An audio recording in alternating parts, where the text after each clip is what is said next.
This is my 2016 vegan project. Why did I choose this topic? I chose this topic because firstly I wanted to experience veganism firsthand and I was interested in this kind of diet. And I was never healthy as a child. Growing up I didn't care about what I ate. And this was also a motivation to become healthy in general. You're probably thinking, what are vegan diets? They're a diet that excludes all animal food products, including eggs and dairy, and they're known to be the strictest form of all vegetarian diets.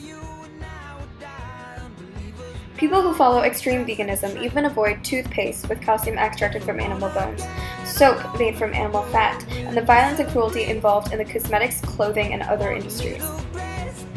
After doing all this research, I decided to do my own 1 week of veganism. I even made recipes like these and home-cooked my own food. These are 2 examples.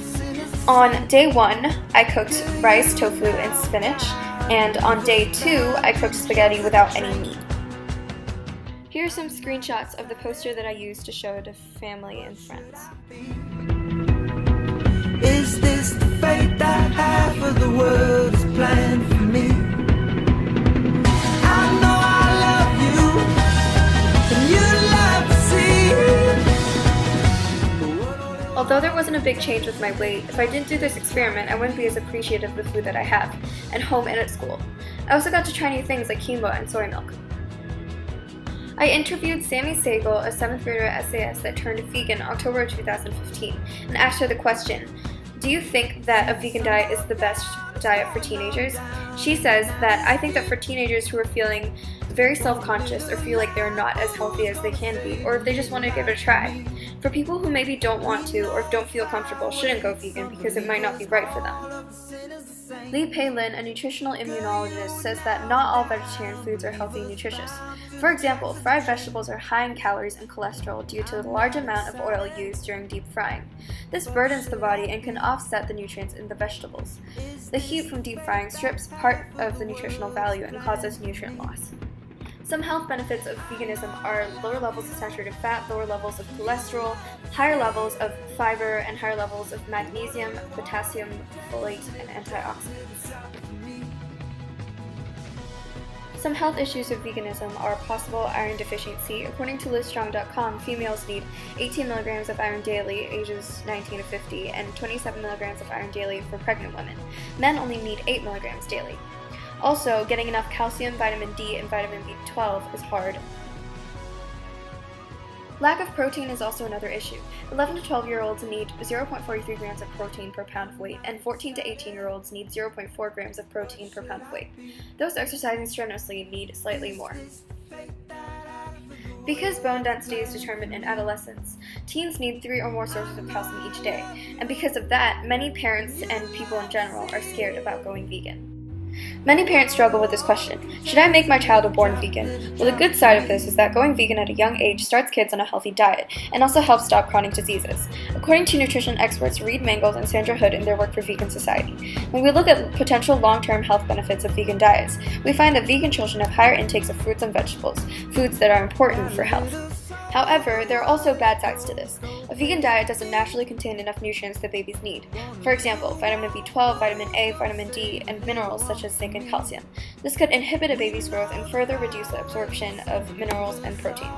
My conclusion is yes and no. Before deciding on any diet for a child, talk to experts and be prepared to make a change if it isn't working. An example of a less stringent diet would be eating fish, poultry, eggs, and dairy, but not eating beef, lamb, or pork. Some more examples of that would be lacto-vegetarianism, which is a diet where it includes eating dairy products but not any other meat. Ovo-vegetarianism is eating eggs but not any other meat. Food alternatives are substitutes for meat or foods derived from meat. Some food alternatives for protein are grains, soy, nuts, and legumes. Animals and soy are complete proteins because they have all the amino acids, and plant foods are incomplete proteins because they only have 1 or more amino acids. You're probably wondering what amino acids are. They're organic compounds that combine to form proteins. They stay in blood for several hours and they can be distributed over several meals. Vitamin D is needed for healthy growth and formation of bones and teeth. Some alternatives for this vitamin are cauliflower and multivitamin supplements. Omega-3 is an essential fatty acid that fights inflammation. Its food alternatives are flaxseed oil and rapeseed oil. Iron is a nutrient that is easily derived from animal products compared to plant foods. Some sources are kale, spinach, and broccoli. Also, vitamin C-rich foods help to enhance iron absorption. Yasmaine is the CEO of Vegan Society and has been working in the animal protection movement since 1995, when she began her studies in Thailand for 9 months. She is also a regular contributor to the Huffington Post UK. Katie Farmand, the author of the article I used from Livestrong.com, is the co-author of the forthcoming cookbook, Florida Fields to Feast, year-round recipes celebrating farmers, chefs, and artisans. She maintains her own blog and holds a Master of Arts in Mass Communication from the University of Florida. Nava Atlas, author of Veg Kitchen the blog, is the author and illustrator of 9 books on vegan and vegetarian cooking. Some well-known ones are Wild About Greens and Plant Power. She's also written many articles on healthy eating in newspapers such as Veg News and Cooking Light. SheKnows.com is a blog run by Heather Burnett. She has been featured in blogs, websites, magazines, and TV and radio ads. One Green Planet is a website founded by Preeta Sinha, who did wildlife photography in Mumbai during college and volunteered at her local animal shelter. She also has an online publishing career in companies such as iVillage and UGO Networks. Timmy Gustafson is a registered dietitian, health counselor, newspaper columnist, blogger, and author. Her book, The Healthy Diner: How to Eat Right and Still Have Fun, is well known.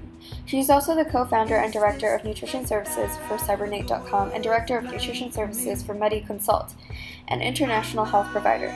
She had a clinical internship at the University of California Medical Center in San Francisco. Dr. Tom Frieden is the director of CDC. He worked for 5 years in the World Health Organization. He graduated from Oberlin College and received both his medical degree and Master's of Public Health degree from Columbia University and completed infectious disease training at Yale University.